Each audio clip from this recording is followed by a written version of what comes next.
just a moment. Oh, you're finally here. Oh, come in, come in. It's a pleasure to finally meet you. After all our correspondence, I'm relieved to finally meet in the flesh. Oh, goodness, I told the servants to inform me of your arrival, not just to send you straight to my study. But please, come, make yourself at home. I hope your journey here wasn't too arduous. Indeed, we are certainly well beyond the edge of civilization here. My father wanted privacy when he ordered the construction of the manor. Yes, do take a seat. You've had a long journey. I would offer for you to be shown directly to your quarters. However, the servants are still in the process of making them presentable. I wouldn't wish for my guest to stay with inadequate furnishing. Yet, if it would please, I'd be more than happy to distract and amuse until they're done. Oh, very good. And where was it you said you were coming from? Oh, goodness. Yes, I remember in our writings. A long way down some harsh roads, that. I doubt you've seen a proper bed in quite some time. Hence, I shall endeavour to not keep you too long. Still, there are far worse places to winter than a country estate. I assume you've seen your fair share of the world. Isn't that true? The good and the bad. I know my communications were a touch cryptic. However, when you replied to my classified advertisement with your details and picture, I knew you were correct for the job. Oh, yes, might I offer you a drink? I know it's a touch early for something strong, and, well, my father was of the same volition, yet he's not really saying much of anything these days, rest his soul. Hence I shall ask again. Might I tempt you with a drink? A spirit to raise the spirits after a long journey. Very well, very well. But I do digress. Even among the other applicants, you stood out, head and shoulders above the rest. Your answers to the questionnaire show that you have a unique insight, a one-of-a-kind take on the world. Yes, every person's perspective is unique, but the fact is many are but simple fractions apart. Unique, yet still mostly the same. The world creates an acceptable viewpoint, and yet we surrender our pioneering spirits so as to avoid the disturbance of the status quo. You, on the other hand, are a free thinker, someone who does not just approach a problem, but assesses it. Anything can be a problem, and anything can be a challenge to be overcome. Yes, thank you, to my point. The job I require you for is that of a model. I'm a painter, you see. My father, rest his soul, left this manor to my mother and I. He left us behind in England while looking to remake the family fortune in the New World. Some good that did him. The portrait I would wish to create would be a long endeavour, potentially through the winter and perhaps a portion of the spring. As such, I would like you to stay here for the time being. As I stated in our correspondence, I'm aware this is not a standard housed position, nor traditional employment, hence I will be generous in your compensation. Well, quarters? Why, yes, certainly. You'd stay in the manor alongside myself. You and I would work together, not just as painter and model, instead as creator and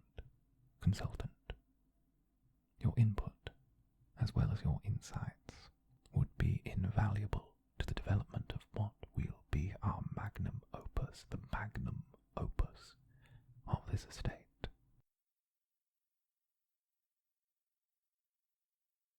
Oh, goodness, no. Never. I wouldn't have you stay in the servants' quarters. You're not some itinerant worker, no. Never. Room and board would be considered as a guest in this house. Your quarters would be the finest, barring my own. Should you have no objection, I'd like to place you in the east wing of the manor. They were intended for my mother. However, she fell ill upon departing from England, and as such, have remained unused. The additional life in the house would do me well, to be honest. It would also distract from the tittering of the servants. All I would ask is that you treat the room well. And, for your own safety, avoid walking the house at night. And despite what you hear, the house is still settling. It creaks and cracks, knocks, drumming. It's better to keep the door locked, yes. You will keep the door locked. For your work, I would simply need you whenever I desired to come here, to my study. Simply sit while I paint you. These sessions could be minutes, they could be hours. Either way, I believe you possess a unique quality that would be the preeminent design for my work. I may call you in the morning, or late at night, or whenever the desire strikes me. We shan't be working to time. Instead, we shall be working to inspiration. Is that acceptable? Very well. After a week or so, I fully expect your sleep patterns to be as erratic as my own. Oh, very good. You know, you are rather charming. I do not wish to pry, but... Yes, every man who says he doesn't wish to pry immediately intends to do the opposite. A smart one. I knew I liked you. Then allow me to correct. I do not wish to pry, yet I shall persist, and beg your forgiveness later. If I might ask, why do you wish to take this work? You read my advertisement. This is a full departure from the life as you knew it. This will be a commitment for an elongated period of time. You won't be able to go home until this job is done. It could be for near 2 seasons. Is it merely for the money, or is there something else driving you forward? The romance of travel, or the need to leave something behind? Tell me, are you running from something, or running to something? I wouldn't ask unless it was truly relevant for my work. And you must believe me, it most certainly is. Hence I must ask, why do you desire this job? Go on. I shan't stop you.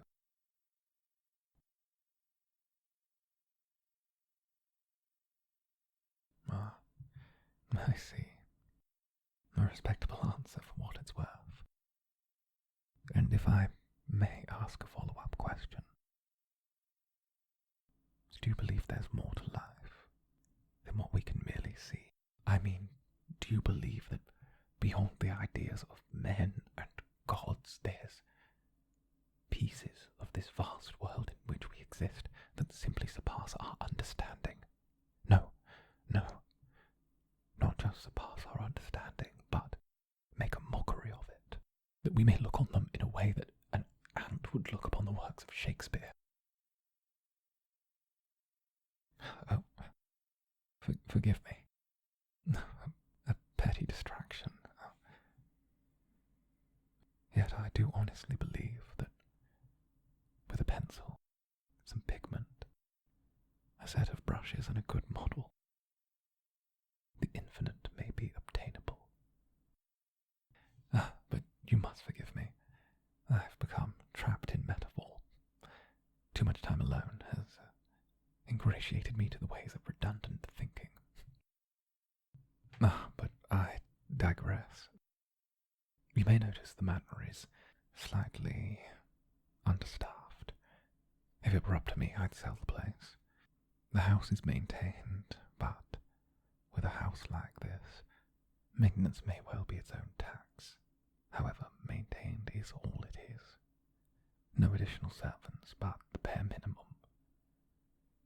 My father, you see, he built this house, sunk most of the family's remaining finances into its construction. That and pipe dreams based around expedient wealth, yet passed before the construction was complete. I was still in England when I heard the news. The servants wrote to our solicitor, you see, said my father had had a riding accident. We all know what that means. No, I don't.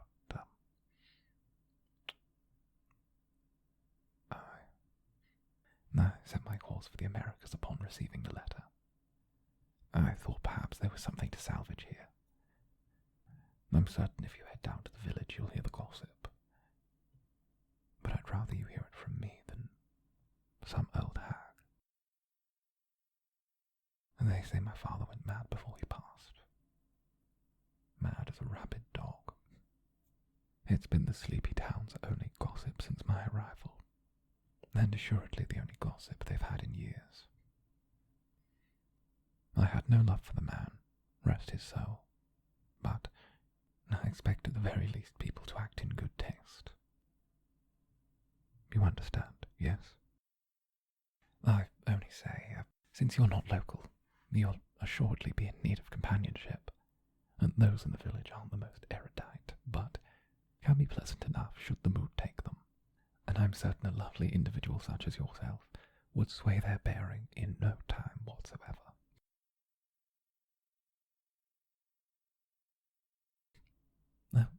Oh yes, most certainly you'll have time to visit the village.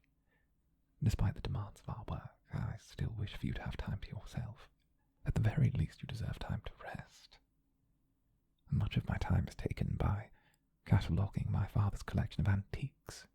That was his plan, you see. Thought he'd make the family rich with them. Half of the purchases are junk and the other half are trinkets from the South Americas, all of which I have no idea what to do with. Oh. Did that perk your interest? I'll happily show them to you later. The whole library is full of them. To be quite honest, I'm not sure where the boxes end and the books begin. Should you even take a special liking to it, I would welcome the assistance cataloguing. Why, yes, I do sound a touch enthusiastic. I suppose that simply means I've found the right one for my work. Trust, a shared rapport. That's what's at the heart of every collaborative piece in this world. I want to make something that will change the world.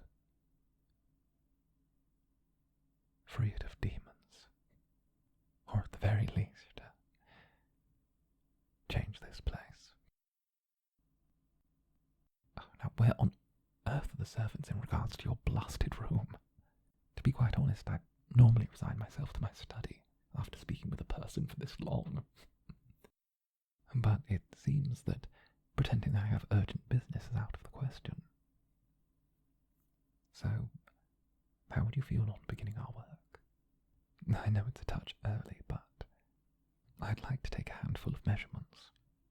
We won't be painting today, but some notes, some references and ideas on structure, composition. That would be ideal. I'll be darting back and forth between you and my notes. Yes, I know it's a bit sudden. But I suppose if there's a delay, the two of us should make the most of it. Besides, it gives me a touch more time.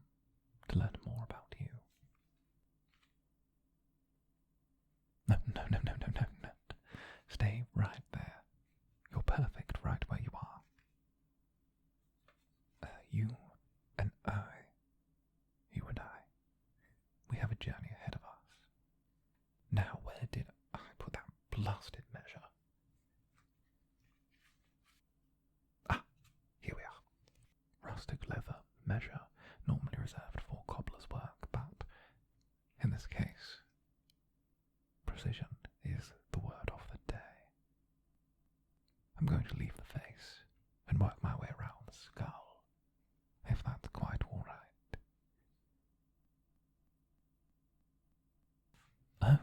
Oh, you have a little knowledge of portraiture, do you? Well, you're quite right. Normally we wouldn't need such precise measurements, but when we're exploring the infinite, precision can only aid us. When a soul can be touched by the stroke of a brush, can we truly afford to lack accuracy? Yes, the infinite is a metaphor, yet my point stands. Now relax. Tell me about yourself.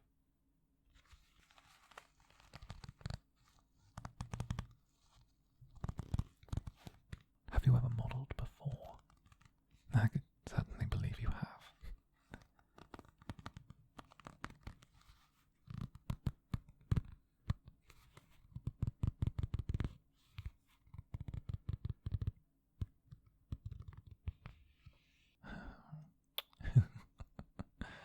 Very nice. It's all mathematical, you see. Everything, even beauty, can be brought down to a number. Symmetry, presentation, angles. Half of portraiture is simply massaging numbers until we get the portrait we want. I believe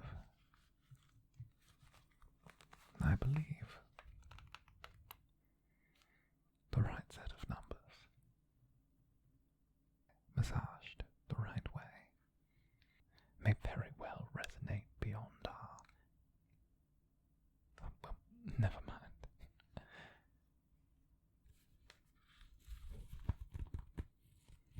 You know, I have some artist friends back in England. When we finish our portrait, I would happily pass along your details to them.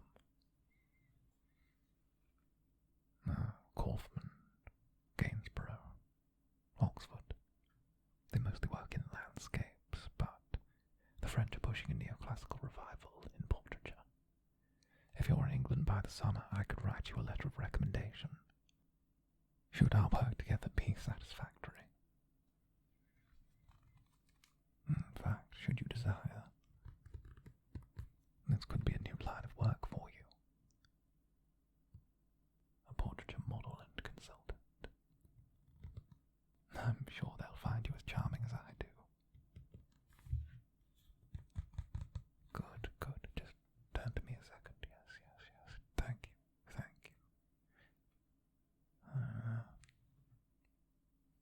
I see.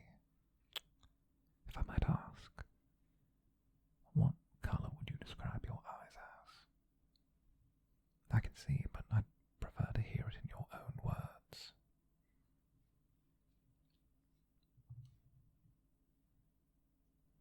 Yes, good. I'll make a note of that.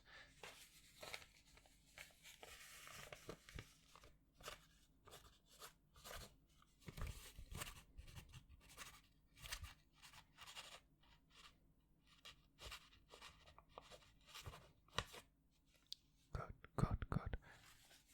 Leave this right here. I'm running awfully low on parchment paper.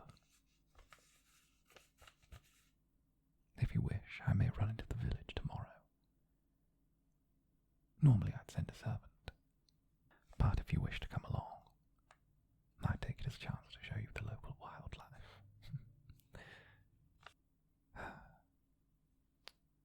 Very nice. The eyes are the window to the soul, after all.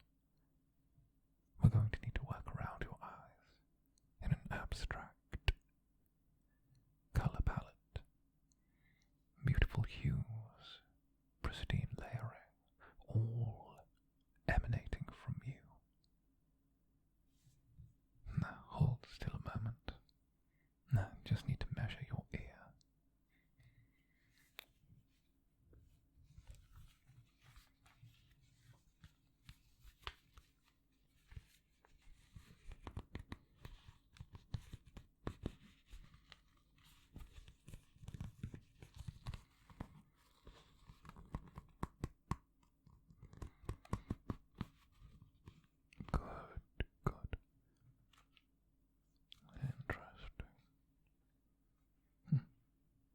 It's a strange compliment, but has anyone ever told you you have quite the wonderful earlobes?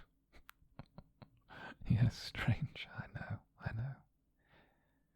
But in all fairness, everyone can tell you what a bad earlobe looks like, but no one can tell you what a good one looks like. Hence I shall take that as a win on my part. And the other side.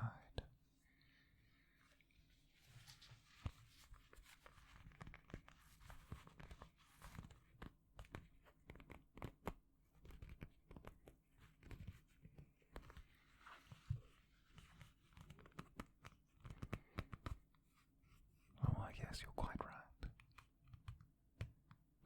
Abstract appears to be what I'm moving towards.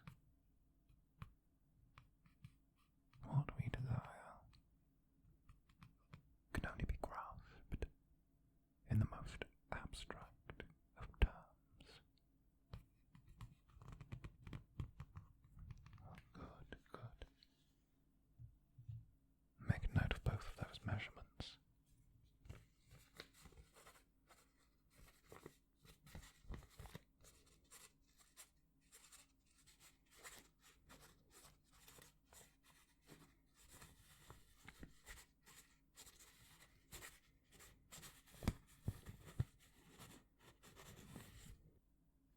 Yes, the abstract. The initial design is still far ahead of us. I'd prefer to leave the rest of the work terms behind for the day, and we can discuss setting the world to right over dinner.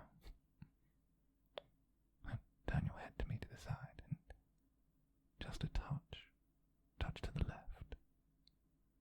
Yes, up a touch, up.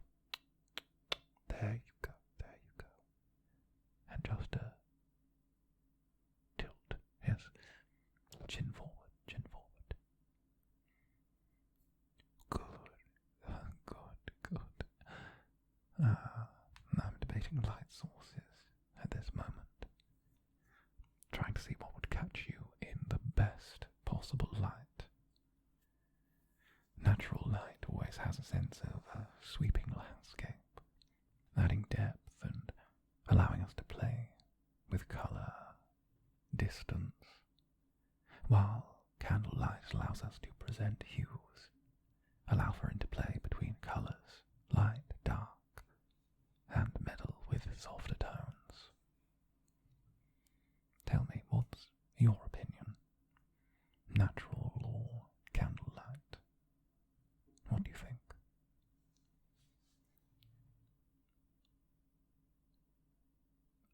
Then we are of the same mind. Light, dark, and shade, all beautiful aspects of what we can achieve together. Now, turn your head for me again. The other way.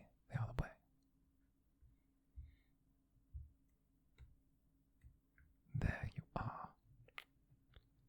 Yes, I just want to see how your jaw sits. I'd like there to be depth in the shadow projected in this process.